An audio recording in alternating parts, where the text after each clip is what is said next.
recomeçando o TDC Report. Lembrando que, pessoal, essa é a segunda parte do episódio coronavírus que a gente fez essa semana. A primeira parte a gente fez como é que é a abordagem ao paciente quando chega no pronto-socorro. Agora a gente vai mencionar alguns detalhes da pandemia, né? A gente está com o mapa mundi aberto aqui gravando, um globo na nossa frente, né? Um holograma, né, no caso, né? Muita verdade, exatamente. Tipo aquele do Star Wars. Exato. Então, em que lugar da pandemia estamos hoje, Pedrão? No dia 16 de março de 2020. Então hoje, no dia 16 de março, às 23 horas, a gente tem 181.200 casos de Covid no mundo, né? Olha só. Com uma letalidade de 3%, que é uma letalidade parecida do que a gente já tinha anunciado no outro episódio, né? Sim. Então os casos estão aumentando e as mortes estão acompanhando, né? Só queria dizer que eu escutei o episódio que vocês gravaram sem mim, tá? E naquela época, no dia 3 de fevereiro, a gente tinha 19 mil casos, né? Então a gente quase multiplicou por 10 aí o número de casos, viu, pessoal? É brincadeira. E parece que a coisa vai continuar crescendo. O Covid já está em todos os continentes. Menos a Antártica. É um continente de sua escolha, né? Que então... é mais fácil de segurar, de chegar lá. Só tem militar e pesquisador lá. E pinguins. E no Brasil, a gente tem hoje 234 casos sem nenhuma morte anunciada, né? No Brasil, a gente só tem 11 estados que não tem presença do Covid ainda.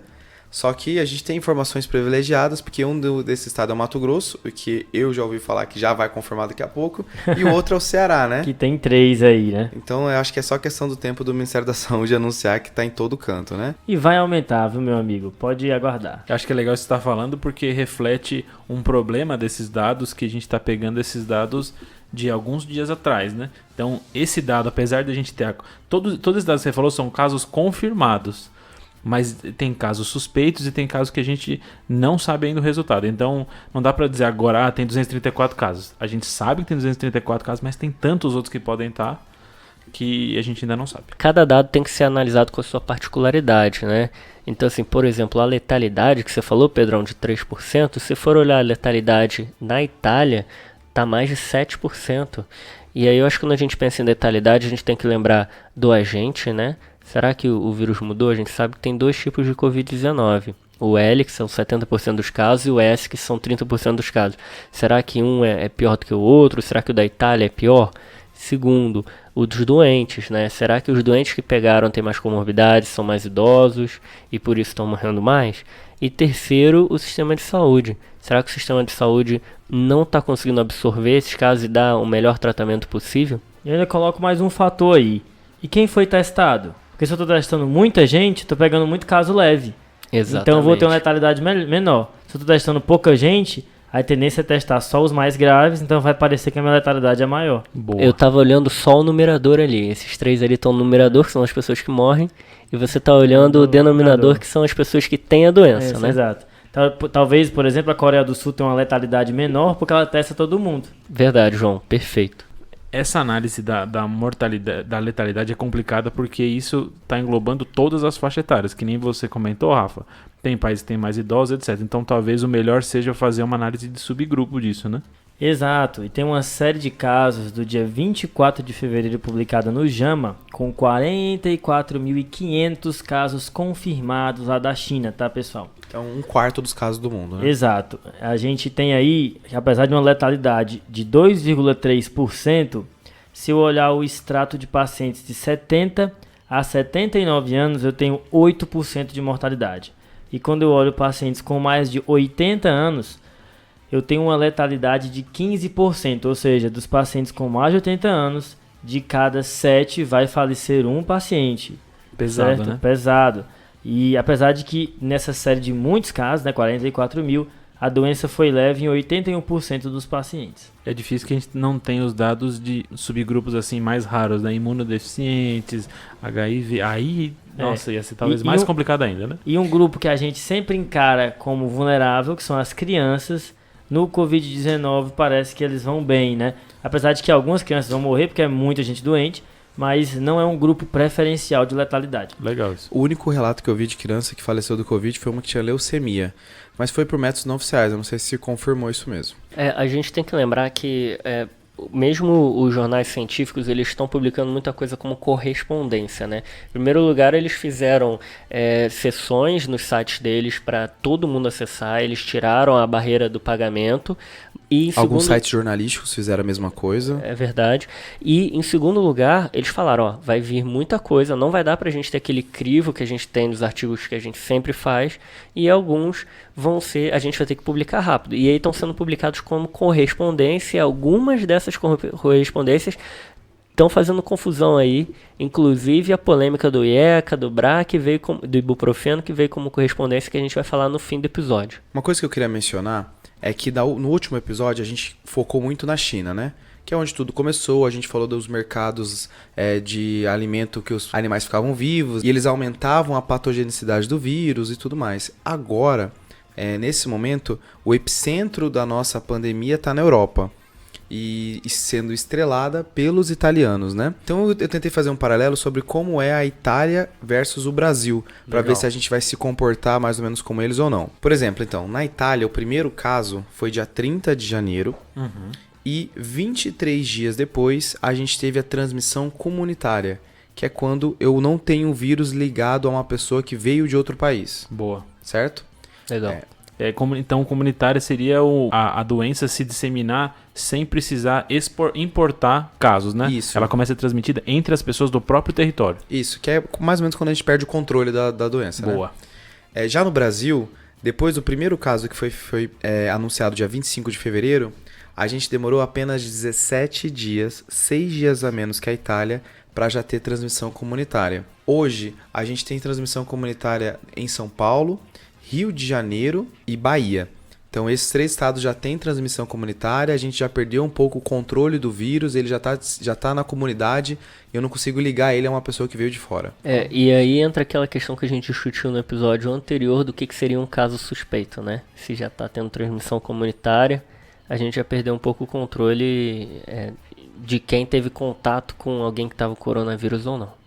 E aí começa a ficar a dúvida de quem eu vou testar, né? É isso uma coisa que a gente comentou no último podcast, na parte 1, que atualmente a gente tem os casos suspeitos, febre, sintoma respiratório, blá blá blá, mas o ministro da Saúde já comentou na sexta-feira passada, então no dia 13, que provavelmente a gente vai entrar na fase 3, que é a fase onde eu considero que já tem essa transmissão comunitária e eu só faço o teste em pacientes graves, pensando que talvez eu não consiga testar todo mundo. Tem uma coincidência histórica que é interessante, que não é a primeira vez que uma epidemia vem da China e entra na Europa pela Itália, sabiam? A peste negra fez o mesmo caminho.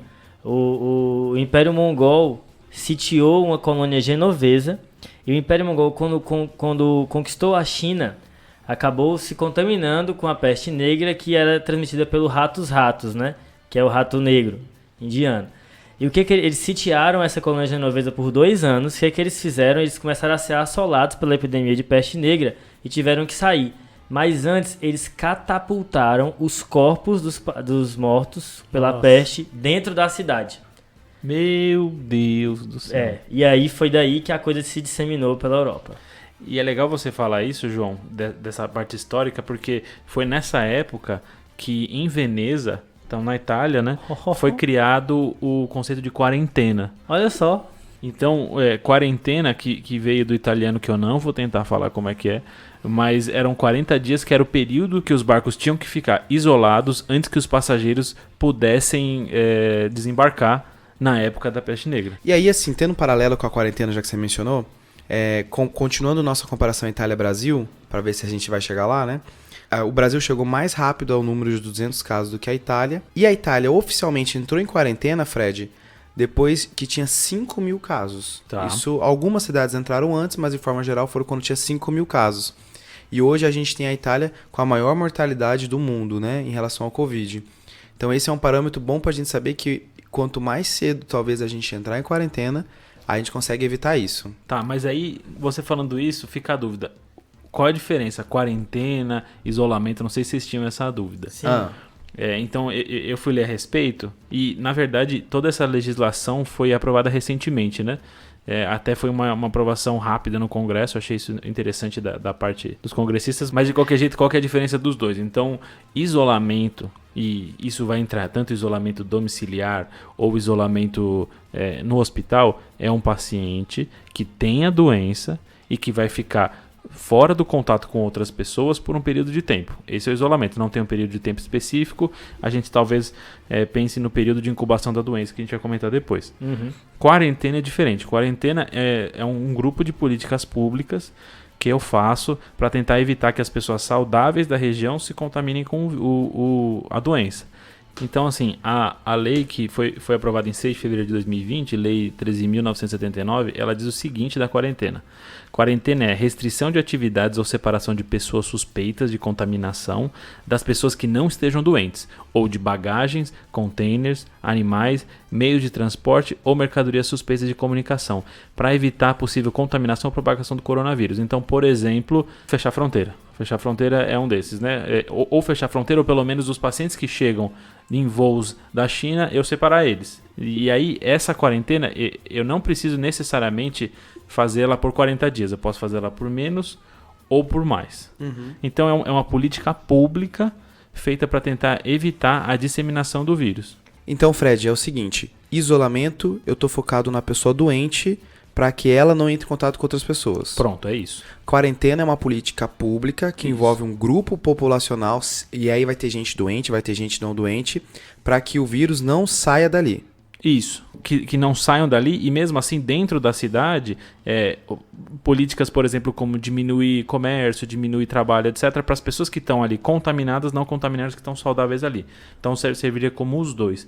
Agora, só para ficar um pouquinho mais claro, quem que prescreve o isolamento? O médico. O médico pode prescrever isolamento. Quem que faz a quarentena? A política pública. E dentro da quarentena também tem as pessoas saudáveis, mas que também precisam ser afastadas das suas atividades. Pronto, né? Aquelas que têm contato, mas não estão com o vírus no momento, né? Não estão nem contaminadas nem doentes.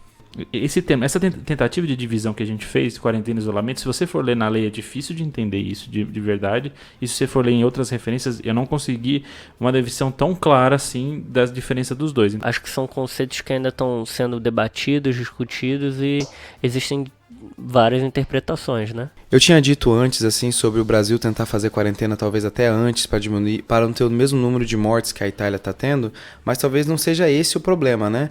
A população na Itália é uma das populações mais velhas do mundo e a média de idade deles é 6 anos mais velha que a do Brasil. Então isso, como o João já comentou, existe uma maior preocupação nos pacientes mais velhos e que estão sendo acometidos na Itália, né? A gente tem ouvido até relatos assim brutais da Itália, os médicos chamando o Covid de um tsunami e eles tendo que fazer aquela medicina de guerra, que é você escolher as pessoas que são as que têm mais chance de sobreviver, não as pessoas mais graves. Acho que essa é uma das decisões mais difíceis na vida do médico, viu, cara? Meu Deus.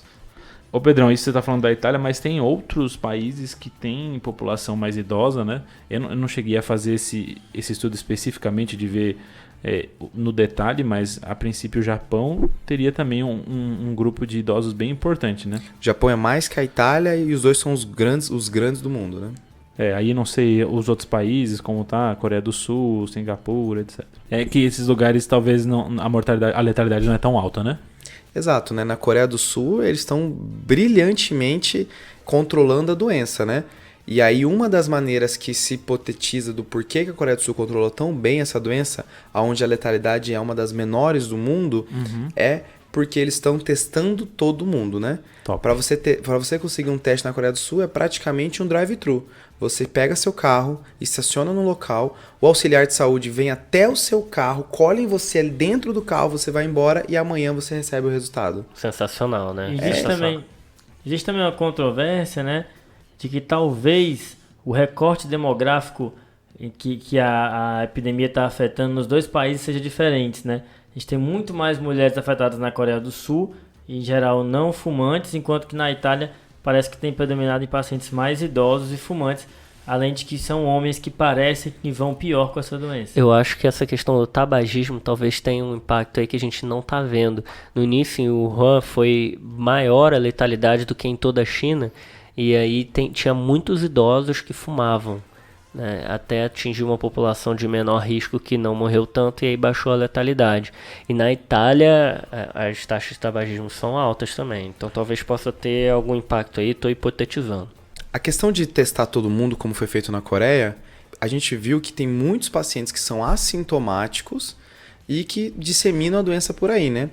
A maior parte da população que tem o PCR positivo para Covid na Coreia do Sul são pessoas entre 20 e 30 anos e que são as pessoas que menos têm sintomas da doença. E a gente já sabe que existe transmissão da doença no período assintomático.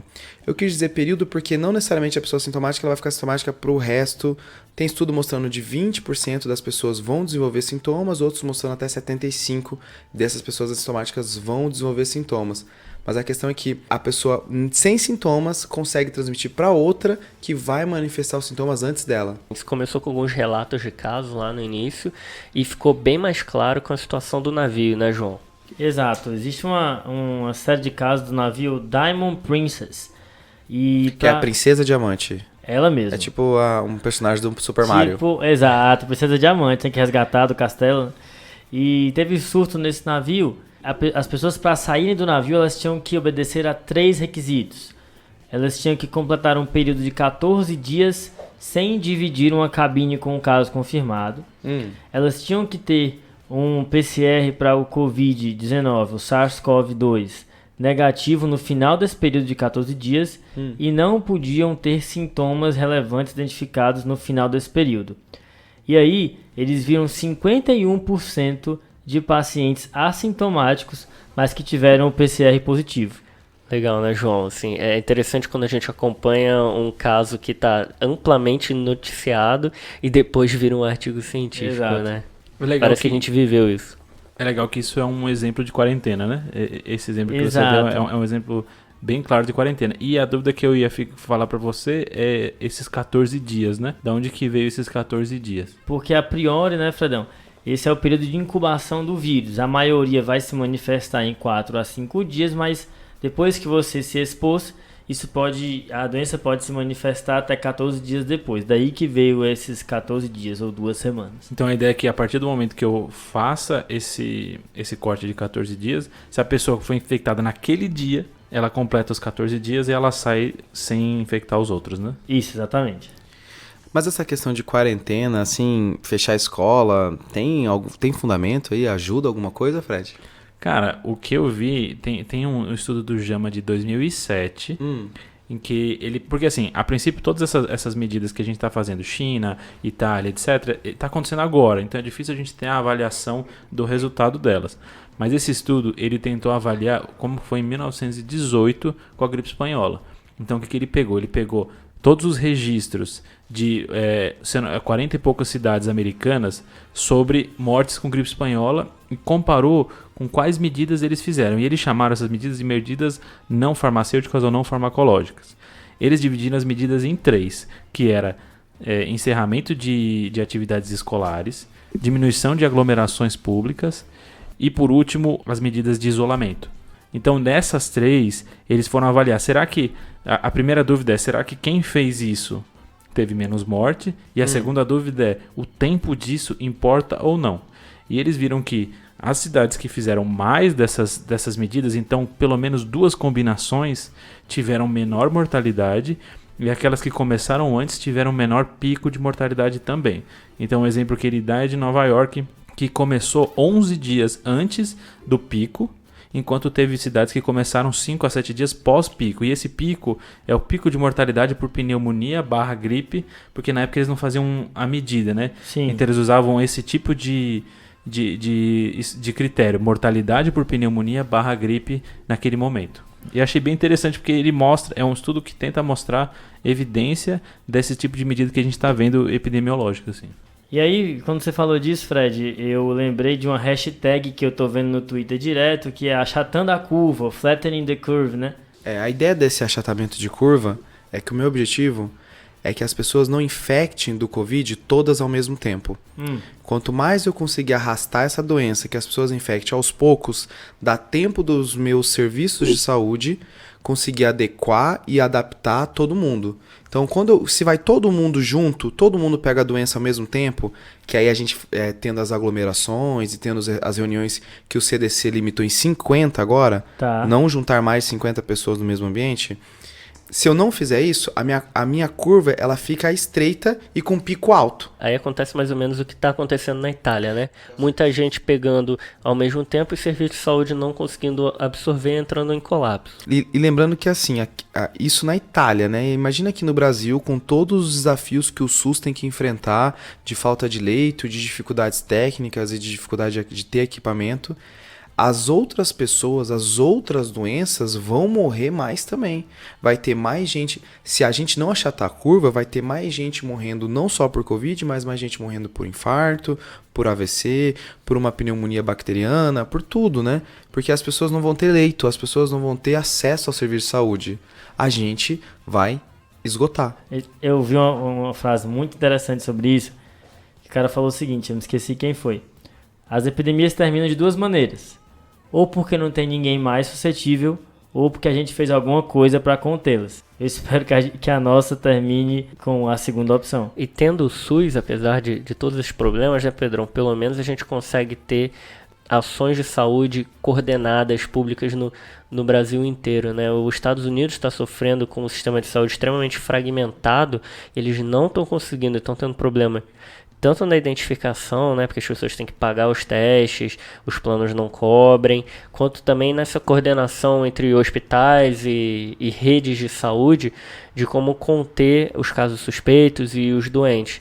E aqui a gente consegue ter um manejo bem mais homogêneo no Brasil todo, por conta do SUS, principalmente. É legal, Rafa, que você falou dessa organização e talvez, eu já vi gente comentando que talvez esse seja um dos motivos da China conseguir fazer aquelas medidas que ela conseguiu fazer, né? Porque talvez a centralização governamental lá seja mais intensa e eles consigam fazer isso. E tem um estudo que tentou avaliar o quanto que essas medidas da China alteraram o curso do Covid. Então, o que eles fizeram? Modelaram como seria a infecção se não tivesse feito nada e depois viram o que aconteceu. O resultado do estudo ficou que se eles não tivessem feito as medidas que eles fizeram, o aumento seria 67 vezes maior de casos. Meu Deus. E eles até comentam que se ela tivesse feito em semanas anteriores, eles conseguiriam reduzir, se fosse em uma semana antes 66% dos casos, em 2 semanas antes 86% dos casos e 3 semanas antes 95% dos casos. Com isso, eu tenho uma frase que eu vi no Twitter que é o seguinte: antes de uma pandemia acontecer, tudo que você propor vai parecer exagerado. Depois que a pandemia acontece, tudo que você propõe parece ineficiente. Então assim, poxa, as pessoas estão achando que é um exagero a gente diminuir as aglomerações, acabar os jogos nos estádios de futebol, suspender shows, suspender congresso, mas isso são todas medidas que agora parecem exageradas, mas lá na frente podem parecer que foram feitas tarde demais. A gente está lidando com vidas, né? A gente está lidando com populações vulneráveis que talvez a gente não esteja nessas populações, a gente tem que pensar nelas. E outra coisa, bom, aí eu tô defendendo fazer quarentena, defendendo a gente tentar controlar de qualquer jeito isso.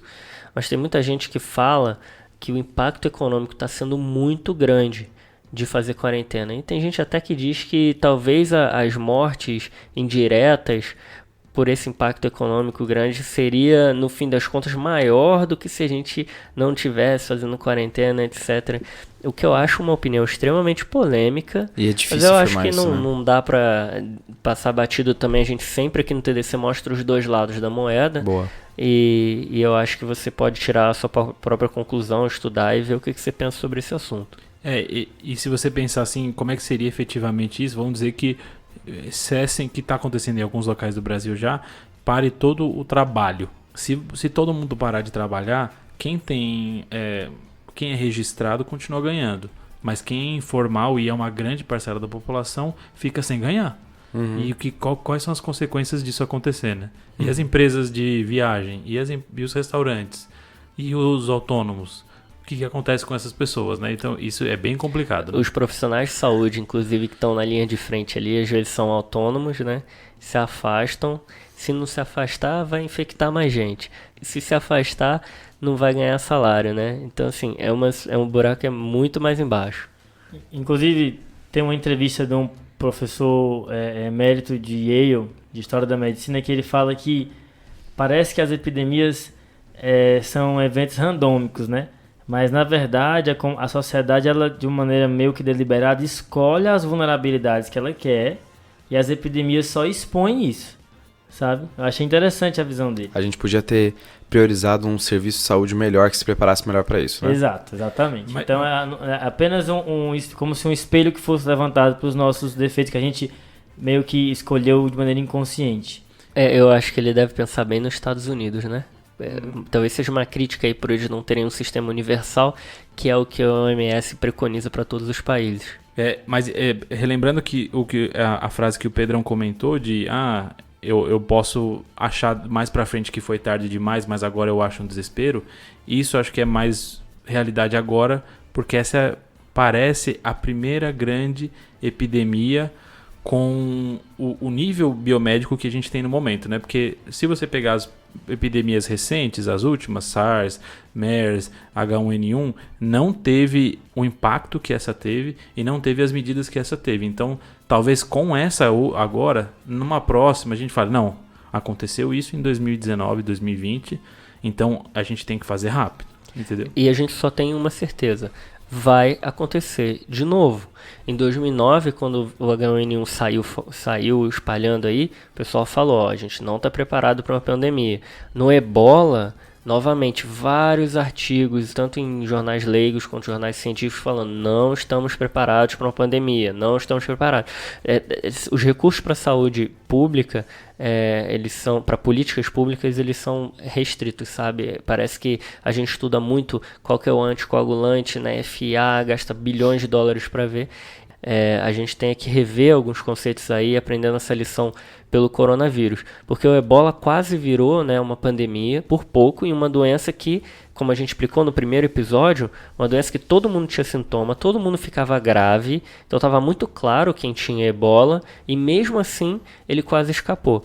Imaginando o coronavírus, que o pessoal tem sintomas leves, são assintomáticos, por isso que se espalhou. A gente comentou esse conceito no primeiro episódio, e o que a gente tem que pensar é que vai acontecer de novo, novas epidemias, e a gente tem que estar preparado. A gente precisa de um mundo mais conectado entre os órgãos de saúde de cada país. Aí, Rafa, você falou assim, qual que é a próxima? Qual que é o bicho bizarro que vai ser na próxima? Porque foi civeta, dromedário e agora o pangolim. Que é uma que a gente não sabia isso, né? Quando a gente gravou outro episódio, a gente não sabia qual era o bicho que conectou o morcego ao ser humano, né? A ideia é que porque a carne de pangolim, ela é uma iguaria na China e acho que é uma iguaria na África, se não me engano. Aconteceu essa história da iguaria na civeta também. Ah, é? Também era uma iguaria. E parece que é um dos ilegais mais comuns de animal é o pangolim. Que parece tipo um tatuzão. Isso, parece um tatu. Um tatu com tamanduá, né? Uma coisa assim. Isso, muito esquisito, bicho. Uma última informação que eu queria passar nesse episódio, pra gente que já tá aproximando do final, que a gente tá recomendando muito, assim, de lavar as mãos, de não cumprimentar com as mãos, né? Essas recomendações estão bem claras, né? Isso porque o vírus, ele fica em alguns ambientes por mais tempo, né? Não é uma coisa só quando você só pega quando alguém espirra na sua cara. Tem um estudo que saiu essa semana, assim. É engraçado que esse estudo ele referencia um estudo que saiu semana passada. Então você fica assim, é o que você tinha comentado antes, né? Que as coisas estão sendo lançadas de maneira muito rápida. E aí também tem que tomar cuidado que às vezes falta um pouco de crivo, né? Boa. Mas esse estudo que ele mostrou qual é o perfil de persistência do Covid nas superfícies. Então, antes de falar das superfícies, quanto tempo ele fica no ar, né? Após uma aerossolização. Ele fica em torno de 3 horas, né? Então, isso justifica todas aquelas medidas que a gente falou no episódio anterior, né? Na parte 1, de evitar fazer procedimentos que aerosolizem essas partículas, né? Nas superfícies, ela tem um comportamento muito parecido como teve o SARS em 2002. Ela fica em torno de 4 horas no cobre, 24 horas no papel e no papelão E ela fica 2 a 3 dias em níveis altos no plástico e no inox. Nossa. Meu Deus. Eu não tinha ideia disso. Então por isso que tem que passar álcool aí em tudo que é lugar, né? O louco do álcool gel, entendeu? Nossa, ela resiste a cobre, né? Cobre, a princípio, é um bactericida importante, né? E todos esses padrões eram muito parecidos com o SARS em 2002. A única diferença é que o Covid fica mais tempo no papel e no papelão, né? Isso quer dizer que se o mundo fosse mais informatizado, né? Tivesse menos papel de evolução, papel de prescrição, talvez a gente tivesse um pouquinho menos disso circulando. Em celular, fica Fica quanto aí- tempo? Fica Nossa. aí a crítica, né? Cara, mas o vírus fica 3 dias no plástico. Meu patrão, já foi, né? Já Porque era, né? a coisa mais difícil dessas medidas é o cara não botar a mão na cara, né, velho? Cara, isso é impossível, cara. Não tem É impossível. como, bicho. Pega num copo plástico, vai beber água, roça a cara, fechou.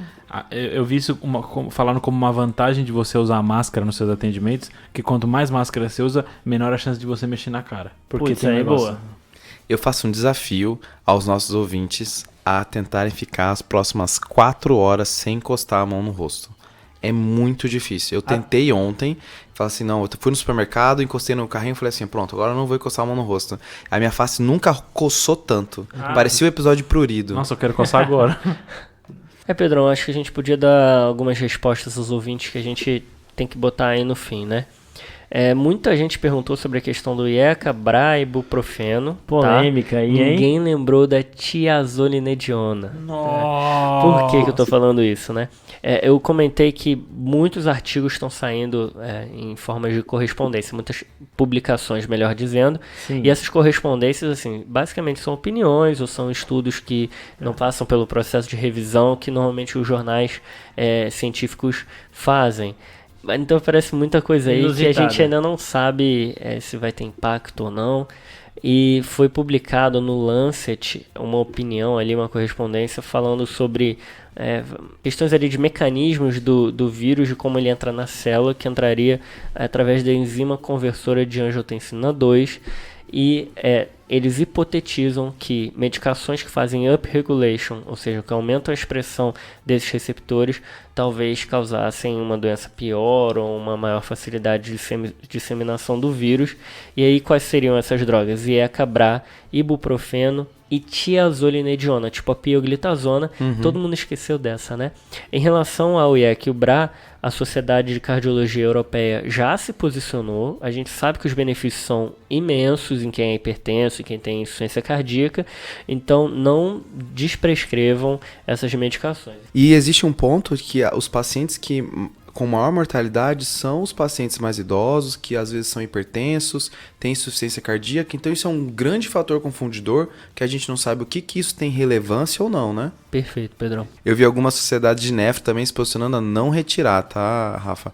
Porque é muito ainda observacional isso, tem que ver para onde vai, É né? muito teórico e a gente tem evidência de um benefício enorme nessas comorbidades. Se você tirar, o cara vai descompensar, ele vai morrer mais. Me parece claro isso, mas aí é uma opinião minha. O ibuprofeno, já teve ministro de francês falando para não usar ibuprofeno, mas também aí dá pra evitar, né? Ibuprofeno não vai fazer falta se a gente não usar. Ainda em doença infecciosa aguda, tem que tomar cuidado, né? E a gente tem dipirona aqui. Grande remédio. Grande remédio. Outras perguntas que fizeram foram em relação a crianças, como que é nas crianças. As crianças pegam Covid, a gente não sabe exatamente se elas têm mais quadros assintomáticos ou não. A gente tem algumas correspondências, tem uma correspondência também do Lancet, com quadros de Wuhan, de crianças que eram 6 crianças, de mais de 300 tiveram quadro respiratório, e elas não morreram. Nenhuma morreu e uma só teve um quadro mais grave, precisou até ir para UTI. Vai ter um caso ou outro de criança grave e felizmente talvez até faleça, mas vai ser bem mais raro, talvez não entre na população de risco como entrava lá na influenza e em outras infecções. E com isso, pessoal, a gente termina a nossa parte de falar um pouquinho da pandemia do coronavírus, né? Boa. Novas questões vão surgir sobre esse tema. Talvez a gente tenha que lançar até um terceiro TDC Report sobre o coronavírus. Mas o mais importante é que a nossa comunidade cresça e que se vocês tiverem alguma informação legal, alguma informação que foi desencontrada em relação ao que a gente falou aqui, manda pra gente que a gente vai compartilhar e tentar sempre crescer junto. Boa, Pedrão. A gente agora pela primeira vez optou por deixar os salvos no final do episódio, certo? Gostaria de mandar 2 salvos aqui para 2 projetos muito bacanas lá da Universidade Federal do Ceará. Primeiro para a Liga de Medicina Clínica, projeto muito bacana, e para a Liga de Prevenção da Doença Renal, no PEN. Um abraço aí, pessoal. Boa, João, boa. Eu tenho um salve também para as ribeirinhas de Propriá, Sergipe. Top. Então a Rebeca Yasmin mandou uma mensagem pra gente, falando que são 3 médicas que moram na beira do Rio São Francisco, viciadas no podcast. Cara, esse foi muito massa. Imagina a cena assim, sabe? Muito As margens top. do Rio São Francisco ouvindo o TDC. Top. Então super salve pra elas. Puxando aí das ligas, João, o Vinícius Claro, que é presidente da Liga Clínica da Universidade Federal de Santa Catarina, aí, mandou mensagem pra gente, um salve pra ele. E também teve o Ítalo Bellini, lá do Unioeste de Cascavel. Um abraço aí, galera. Pessoal, a gente vai deixar o desafio diagnóstico que o José Marcos, do último episódio, fez, né? Aquela gestante com diplopia, né? Um caso bem maluco, Meu né? Deus. A gente vai deixar pra responder na semana que vem. Fechou? Beleza. Boa. Pensa mais um pouco aí. Boa. E com isso a gente fecha o nosso episódio. Lembrar novamente de seguir a gente no @TatiClinicagem. Compartilha lá com a gente qualquer informação interessante sobre o coronavírus, algo que tenha mudado que a gente não falou aqui. Lembrar de seguir a gente no agregador seu de podcast, Deezer, Spotify, o meu preferido que é o Google Podcasts. Boa. Segue a gente lá para toda vez que a gente lançar um episódio novo você ser notificado. E lembrar que a gente está num cenário evolutivo, as recomendações podem mudar. Esse episódio foi gravado no dia 16 de março de 2020. Então, se você tiver algum acréscimo, quiser fazer alguma correção do que a gente falou, a gente está super aberto. Até porque tem muita desinformação por aí. Cuidado então, com fake news. Exato. Então a ideia do podcast é justamente a divulgação científica. Se você tiver mais medo, estão fazendo um trabalho bacana. Tem muita gente fazendo um trabalho legal nesse período. Divulga aí, que a gente precisa é de informação de qualidade hoje. Boa, João. Valeu, pessoal. Valeu. Falou. Esse podcast tem como objetivo educação médica. Não utilize como recomendação. Para isso, procure o seu médico.